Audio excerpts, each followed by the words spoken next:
பெயர் கிருஷிஹாசனா. நான் 4ஆம் வகுப்பு ஆ பிரிவில் பயில்கிறேன். நான் இன்று ராணி வேலுநாச்சியாரை பற்றி பேச வந்துள்ளேன். இந்தியாவின் முதல் பெண் விடுதலை போராட்ட வீராங்கனை ராணி வேலுநாச்சியார் ஆவார். இவர் 1730ஆம் ஆண்டு ராமநாதபுரத்தில் பிறந்தார். இவரது தந்தை செல்லமுத்து சேதுபதி, தாயார் சக்கந்தி முத்தாத்தாள் ஆவார். இவர் ஆண் வாரிசு போலவே வளர்க்கப்பட்டார். வீர விளையாட்டுகளான சிலம்பம், குதிரையேற்றம், வாழ்வீச்சு, வில்வித்தை முதலான வீர கலைகளில் பயிற்சி பெற்றார். 1747ஆம் ஆண்டு சிவகங்கையின் மன்னரான முத்துவர்கநாதரை மணந்து பட்டத்து ராணி ஆனார்.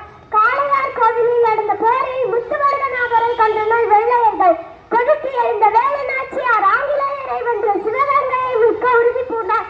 வேலுநாச்சியார் உறுதிமொழி பெருமையை கண்டு ஆச்சரியப்பட்ட ஹைதர் அலி உதவிகள் பல செய்வதாக உறுதியளித்தார்.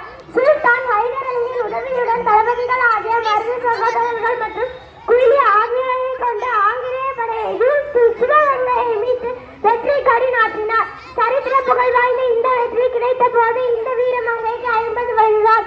இந்த போரின் போது ஆங்கிலேயரின் ஆயுத கிரங்களை அழிக்க குயிலி என்ற பெண் தனது உடலில் தீ வைத்துக் கொண்டு வெள்ளையரின் ஆயுத குழுவில் குதித்து அதனை அழித்து தன்னையே பலியிட்டுக் கொண்டது குறிப்பிடத்தக்கது.